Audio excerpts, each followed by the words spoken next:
Olá pessoal, tudo bem? Eu me chamo Alexandre e eu tenho gravado vídeos para vocês aqui no YouTube sobre treinamento físico funcional e tudo que envolve aí o treinamento físico funcional, como é que a gente pode trabalhar com os nossos alunos. Então, para quem está assistindo esse vídeo aí, dá um joinha, me segue e ativa o sininho aí para receber todas as notificações.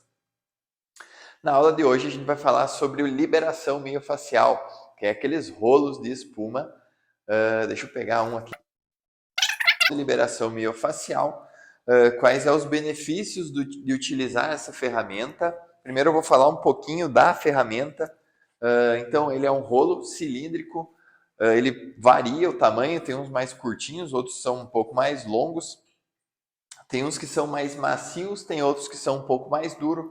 Esse meu aqui ele é bem firme, ele não quando a gente vai fazer, né, a liberação, ele não deforma muito, ele é bem rígido e é importante para que a gente consiga dar um bom estímulo aí na nossa membrana miofascial, nos nossos tecidos moles.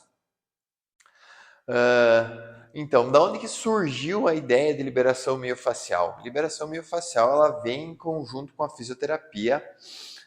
É uma técnica, surgiu primeiro com a técnica manual. Então, os terapeutas manuais, né, faziam a liberação miofascial aí nos atletas e nos alunos.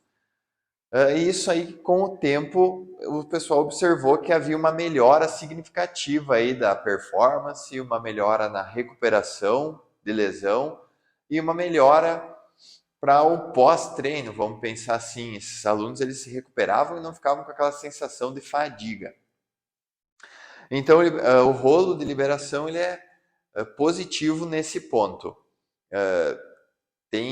O pessoal usa muito na Europa, que é uma frase assim, ó, se você quer ser saudável e permanecer saudável, tenha um bom terapeuta ao seu lado. E eu concordo plenamente com essa frase.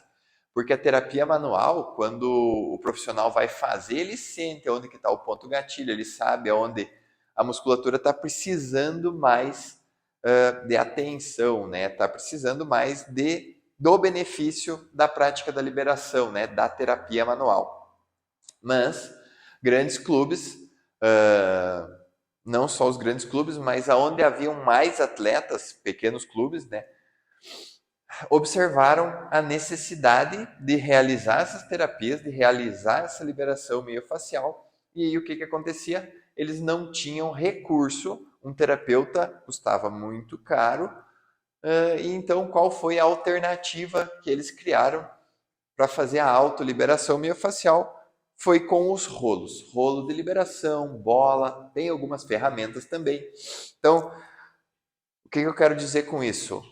Se tivesse possibilidade, tenha um terapeuta manual. Como um terapeuta custa às vezes um pouco mais caro, então é interessante um rolo desses. Ele não custa mais do que R$ 100, pode ter em casa, pode realizar a liberação todo dia.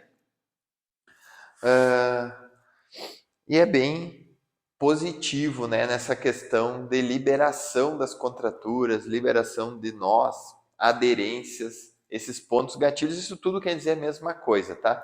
Que é uma parte do nosso tecido que precisa de mais atenção e a gente pode realizar essa atenção, a gente pode realizar essa liberação com o próprio rolo. Vamos seguindo então. O objetivo do rolo é liberar, é diminuir a densidade, diminuir a atividade daquele ponto ali na nossa musculatura. Aquele ponto ali, por vezes, ele vai aumentando, ele vai aumentando a atividade dele, ele vai aumentando a densidade até que aquilo ali se torne uma lesão. Então é importante com o rolo a gente liberar bem esses pontos gatilhos, a gente perfeitamente consegue fazer com o rolo. Outra coisa importante. Quando que surge uma aderência, né? Quando que isso surge? Vamos pensar na pessoa, aquela que fica muito tempo sentada. Então, essa pessoa, ela senta e fica mal posicionada na cadeira, fica com aquela curvatura lombar. Aquela região ali dos eretores da espinha, do quadrado lombar, ela fica alongada. Imagina que ela fica ali por uns 20 minutos, meia hora, às vezes fica até mais que isso. há uma deformação ali daquela musculatura, então ela alonga e se deforma. E o que, que acontece? O nosso corpo começa a entender que aquele posicionamento ali é normal e começa a enviar mais células de colágeno e proteína ali. Essa musculatura, aquilo ali vai gerando uma aderência. O nosso tecido ele vai ficando naquela posição.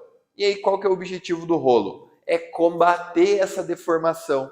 A gente quer que o nosso tecido continue igual ele sempre foi. A gente não quer essa deformação. Então o rolo de liberação ele vem em direção a isso, né? Manter a deformação. A gente não quer que aquela musculatura que ficou ali exposta àquele alongamento o dia inteiro fique daquela forma, porque se ficar, ela fica enrijecida, tá? Então vai ser uma musculatura alongada, porém fica enrijecida porque está fora do padrão normal dela. Então o rolo de liberação ele vem em benefício a isso. A nossa região posterior do corpo, por ficar nessa posição mais flértida, né, mais flexionada, se beneficia mais do rolo. Então, quando a gente for fazer a liberação, é importante que a gente dê uma ênfase então na região posterior do corpo, que seria a panturrilha, posterior da perna, glúteo, quadrado lombar, eretores da espinha, grande dorsal, toda essa região posterior. Depois eu vou fazer a demonstração para vocês, né, de como que a gente pode realizar a liberação e quais são os principais pontos aí que a gente pode dar ênfase. Quanto tempo é indicado a gente fazer a liberação miofascial? É importante que a gente utilize a liberação miofascial com os nossos alunos, como eu disse antes. A gente pode fazer todo dia. E quanto tempo seria o melhor? De 5 a 10 minutos de liberação miofascial já está de bom tamanho. Se a gente conseguir atingir todas as musculaturas quando for fazer o rolo, melhor. Caso a gente não consiga, esteja muito dolorido, a gente pode dar ênfase nos lugares que estão mais doloridos. Por exemplo, a gente vai fazer na panturrilha. Geralmente a panturrilha é um lugar bem doído. Então, insiste um pouquinho, passa mais na panturrilha. E se não está tão dolorido no posterior da perna, passa menos no posterior da perna e dá mais ênfase na panturrilha. Mesma coisa para as costas. Não está tão dolorido na região dorsal. Então, insiste um pouco mais nos eretores da espinha e no quadrado lombar. Vamos pensar assim, a gente faz de 5 a 10 minutos, mas dá ênfase na região que estiver mais dolorida. E ao momento que essa dor for diminuindo, também dá para diminuir, dá para fazer ele um pouquinho mais rápido.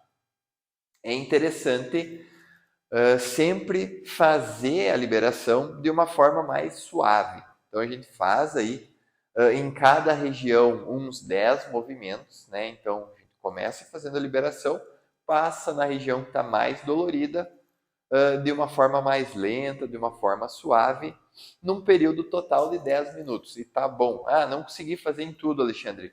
Então tá tudo bem. No próximo dia, vai tentar fazer naquelas regiões que não foram atingidas, mais ou menos 10 minutinhos, tá bom para não tomar muito tempo da aula. E como eu disse, a região posterior do nosso corpo ela se beneficia mais da autoliberação miofascial.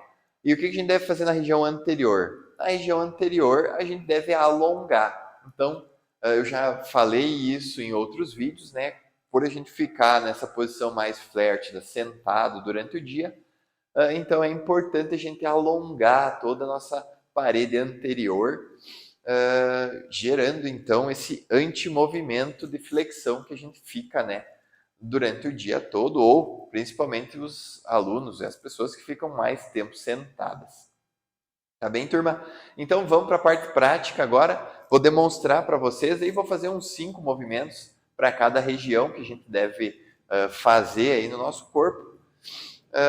Mas quero reforçar que quando vocês forem fazer a autoliberação miofascial, vocês podem fazer pelo menos umas 10 rolagens aí em cada região, tá bem? Eu vou fazer menos para não tomar muito tempo aí do vídeo, vocês já conseguirem ver, né, e observar quais são os pontos que a gente deve focar para os nossos alunos, tá bem? Vamos lá então, turma.